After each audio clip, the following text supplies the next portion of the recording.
ಕವಿ ಕೃತಿಯೊಂದನ್ನು ಕುರಿತು ವಿಚಾರಪೂರ್ವಕವಾಗಿ ವಿಶ್ಲೇಷಿಸಿ ವಿವೇಚಿಸುವುದೇ ವಿಮರ್ಶೆಯ ಮೊದಲ ಹೆಜ್ಜೆ ಎಂದೆವು. ಈ ಕ್ರಿಯೆ ಮೂಲತಃ ಬುದ್ಧಿಪ್ರಧಾನವಾದುದು. ಇದು ಕಾವ್ಯ ಸೃಷ್ಟಿ ಶಕ್ತಿ ಮತ್ತು ಕಾವ್ಯಾಸ್ವಾದನ ಶಕ್ತಿ ಇವುಗಳಿಂದ ಭಿನ್ನವಾದುದು ಮತ್ತು ವಿಶಿಷ್ಟವಾದುದು. ಕೃತಿ ನಿರ್ಮಾಣ ಶಕ್ತಿಯೇ ಬೇರೆ, ವಿಮರ್ಶನ ಶಕ್ತಿಯೇ ಬೇರೆ.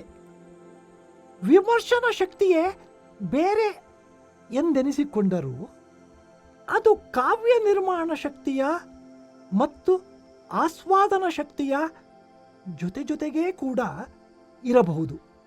ಆದರೆ ಕೆಲವರು ಕಾವ್ಯ ನಿರ್ಮಾಣ ಶಕ್ತಿಗಿರುವಂತಹ ಸ್ಥಾನವನ್ನೇ ವಿಮರ್ಶೆಗೂ ಕೊಡಲು ಪ್ರಯತ್ನಿಸಿರುವುದೂ ಉಂಟು. ಅದು ಸಾಹಿತ್ಯ ಸೃಷ್ಟಿಯಷ್ಟೇ ವ್ಯಕ್ತಿ ವಿಶಿಷ್ಟವಾದುದು ಮತ್ತು ಅದು ಅಷ್ಟೇ ಪ್ರತಿಭಾ ಸೃಷ್ಟಿಯೇ.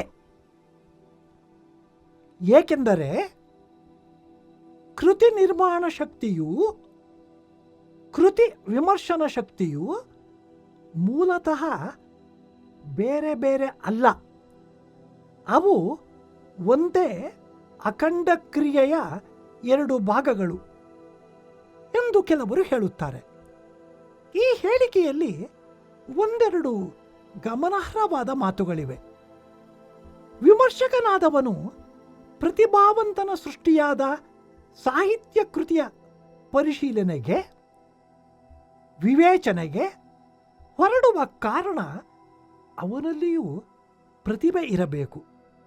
ಭಾರತೀಯ ಕಾವ್ಯ ಮೀಮಾಂಸೆಯಲ್ಲಿ ಸಹೃದಯನ ಆಸ್ವಾದನ ಕ್ರಿಯೆಯು ಒಂದು ಪ್ರತಿಭಾ ವ್ಯಾಪಾರವೇ ಎಂದು ಪರಿಗಣಿತವಾಗಿದೆ. ಈ ಸಹೃದಯ ಪ್ರತಿಭೆಯನ್ನು ರಾಜಶೇಖರನೆಂಬ ಆಲಂಕಾರಿಕ ಭಾವಯಿತ್ರಿ ಎಂದು ಹೆಸರಿಸಿದ್ದಾನೆ. ಸಹೃದಯ ಸಮೂಹದಲ್ಲಿಯೇ ಅತ್ಯಂತ ಸೂಕ್ಷ್ಮ ಸಂವೇದನಾಶೀಲನಾದ ರಸಜ್ಞನಾದ ಯಾರೋ ಒಬ್ಬನು ವಿಮರ್ಶಕನೆನಿಸಿಕೊಂಡು ಕೃತಿಯೊಂದರ ಪರಿಶೀಲನೆಗೆ ಹೊರಟಾಗ ಆತನಲ್ಲಿ ಕವಿ ಕೃತಿಯ ಅನುಸೃಷ್ಟಿ ಶಕ್ತಿರೂಪವಾದ ಪ್ರತಿಭೆ ಆತನ ವಿಮರ್ಶನ ಶಕ್ತಿಗೆ ಮೂಲಧನವಾಗುವುದು ಎಂಬುದರಲ್ಲಿ ಸಂದೇಹವಿಲ್ಲ.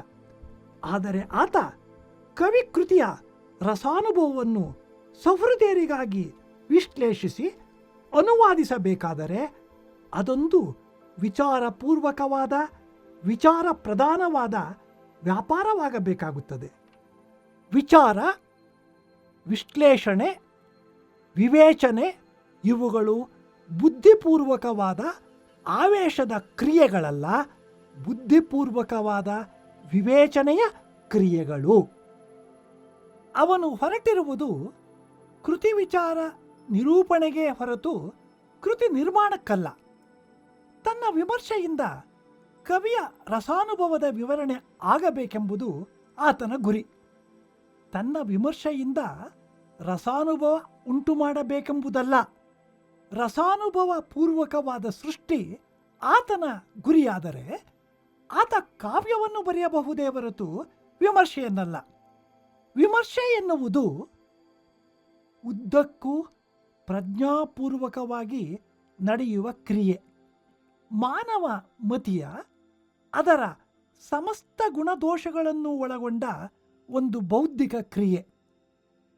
ಹಾಗೆಂದ ಮಾತ್ರಕ್ಕೆ ವಿಮರ್ಶೆ ಕೇವಲ ಶುಷ್ಕವಾದ, ಅತ್ಯಂತ ನಿಷ್ಕೃಷ್ಟವಾದ ಒಂದು ಬಗೆಯ ತಾರ್ಕಿಕ ಕ್ರಿಯೆ ಎಂದು ಅರ್ಥವಲ್ಲ. ವಿಮರ್ಶಕನಲ್ಲಿಯೂ ಕವಿಯಲ್ಲಿರುವಂತೆ ಸೃಷ್ಟಿಶೀಲವಾದ ಶಕ್ತಿ ಕಿಂಚಿತ್ತೂ ಇಲ್ಲವೆಂದು, ಅದು ಕೇವಲ ಬೌದ್ಧಿಕ ಕ್ರಿಯೆ ಎಂದೂ ಅರ್ಥವಲ್ಲ. ಕವಿಯ ಆವೇಶದ ನಡುವೆಯೂ ವಿಮರ್ಶನ ಶಕ್ತಿ ಇರುತ್ತದೆ. ವಿಮರ್ಶಕನ ವಿಚಾರವಂತಿಕೆಯಲ್ಲಿಯೂ ಸೃಜನಶೀಲತೆ ಇರುತ್ತದೆ ಅಲ್ಲ, ಇರಬೇಕು. ಏಕೆಂದರೆ ಭಾವಗ್ರಹಣವಿಲ್ಲದೆ ಬುದ್ಧಿಯಿಂದ ಮಾಡುವ ವಿಚಾರವು ಶುಷ್ಕವಾಗುವುದು ನಿಜ. ಆದರೆ ಬುದ್ಧಿಮೂಲಕವಾದ ವಿಚಾರವಿಲ್ಲದ ರಸಾನುಭವವು ವಿವೇಚನೆ ಇಲ್ಲದ ಉತ್ಸಾಹದಲ್ಲಿ ಪರಿಣಾಮವಾಗುವುದು. ರಸಜ್ಞನಾದ ಕವಿ ಹೃದಯವುಳ್ಳ ವಿಮರ್ಶಕನ ವಿಮರ್ಶೆ ಎಷ್ಟೋ ವೇಳೆ ಸಾಹಿತ್ಯದ ಆಸ್ವಾದದಿಂದ ಒದಗುವ ಸುಖವನ್ನೂ ಕೊಡಬಹುದು. ಆದರೆ ವಿಮರ್ಶನ ಶಕ್ತಿಯು ಕೃತಿ ನಿರ್ಮಾಣ ಶಕ್ತಿಯು ಒಂದೇ ಎಂಬ ರಭಸದಲ್ಲಿ ವಿಮರ್ಶೆ ಪ್ರಧಾನತಃ ಸೃಷ್ಟಿಶೀಲವಾದದ್ದು ಎಂದು ಹೇಳುವುದು ಸರಿಯಲ್ಲ. ಕೃತಿ ವಿಮರ್ಶನ ಶಕ್ತಿ ಮತ್ತು ಕೃತಿ ನಿರ್ಮಾಣ ಶಕ್ತಿ ಎರಡೂ ಮೂಲತಃ ಬೇರೆ ಬೇರೆ ಅಲ್ಲದಿರಬಹುದು. ಆದರೆ ಕೃತಿ ನಿರ್ಮಾಣದ ಸ್ವರೂಪವು ಕೃತಿ ವಿಮರ್ಶೆಯ ಸ್ವರೂಪವು ಬೇರೆ ಬೇರೆ ಎಂದು ಒಪ್ಪಬೇಕು. ಆದರೆ ಸಾಹಿತ್ಯ ವಿಮರ್ಶೆ ಕೃತಿ ರಚನೆಯಷ್ಟೇ ವ್ಯಕ್ತಿ ವಿಶಿಷ್ಟವಾದುದು ಎನ್ನುವುದರಲ್ಲಿ ಯಾವ ಸಂದೇಹವೂ ಇಲ್ಲ. ಒಟ್ಟಿನಲ್ಲಿ ವಿಮರ್ಶೆ ವಿಶೇಷ ಕಾವ್ಯ ಸಂಸ್ಕಾರದಿಂದ ಪರಿಷ್ಕೃತನಾದ ಸಹೃದಯನೊಬ್ಬನು ಕಲಾಕೃತಿಯ ಬಗೆಗೆ ಪಡಿಮಿಡಿದ ಅನುಭವದ ವಿಚಾರ ನಿರೂಪಣೆ.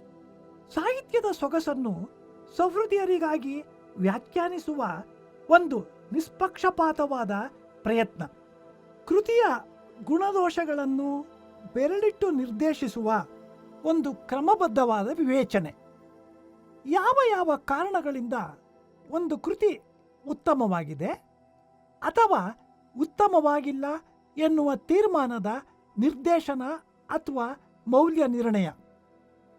ಅದೊಂದು ಶಾಸ್ತ್ರವೂ ಹೌದು, ಕಲೆಯೂ ಹೌದು.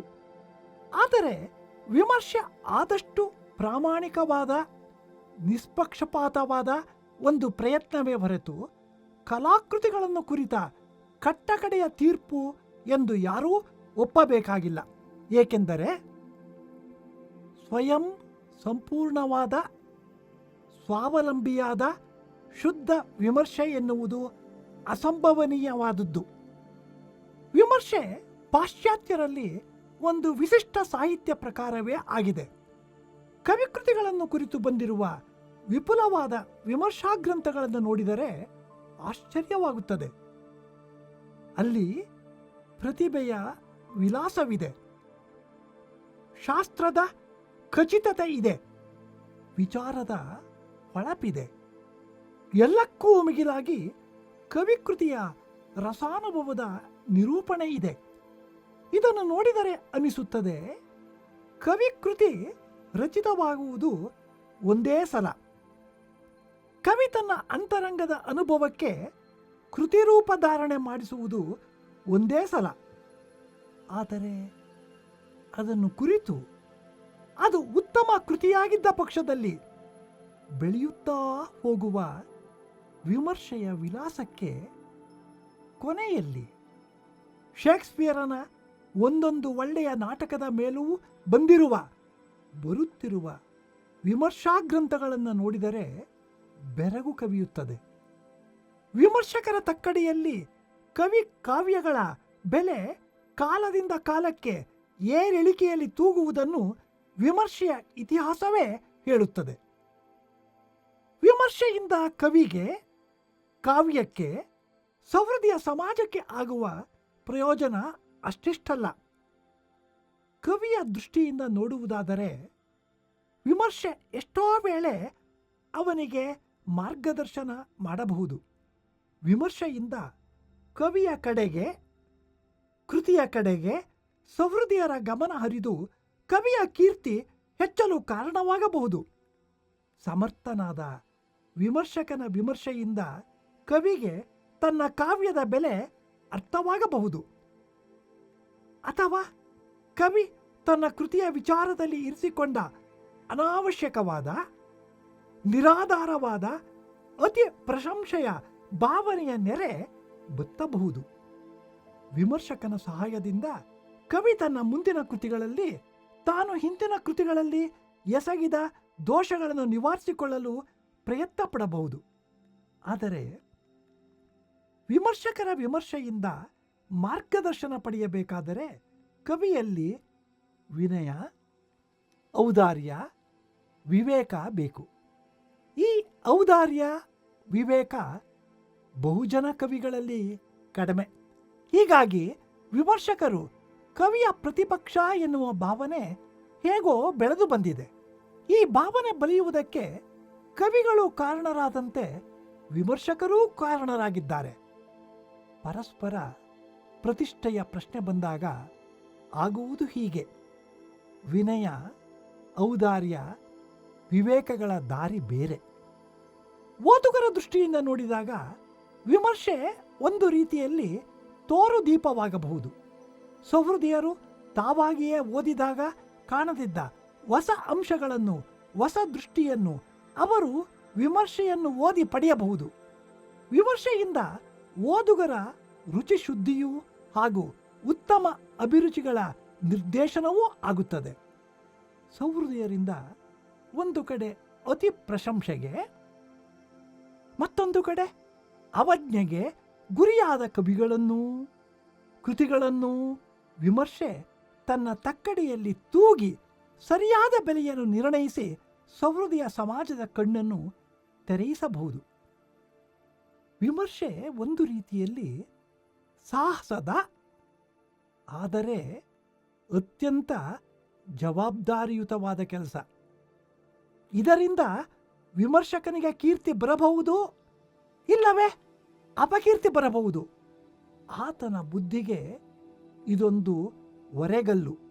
ವಿಮರ್ಶೆ ಮಾಡುತ್ತಾ ಮಾಡುತ್ತಾ ಆತನ ವಿಚಾರ ಶಕ್ತಿ ಹರಿತವಾಗುತ್ತದೆ, ಕಣ್ಣು ಸೂಕ್ಷ್ಮವಾಗುತ್ತದೆ, ರಸಾನುಭವ ಶಕ್ತಿ ವರ್ಧಿಸುತ್ತದೆ. ಒಟ್ಟಿನಲ್ಲಿ ಇದೊಂದು ಬಗೆಯ ವ್ಯಾಯಾಮ ಆತನ ಆಲೋಚನಾ ಶಕ್ತಿಗೆ. ಎಲ್ಲಕ್ಕೂ ಮಿಗಿಲಾಗಿ ಕಸ ರಸಗಳನ್ನು ಬೇರ್ಪಡಿಸಿದ ಕೃತಕೃತ್ಯತೆಯ ಭಾವವೇ ಆತನಿಗೆ ಲಭಿಸುವ ಅಂತಿಮ ಪ್ರಯೋಜನ ಎನ್ನಬಹುದು.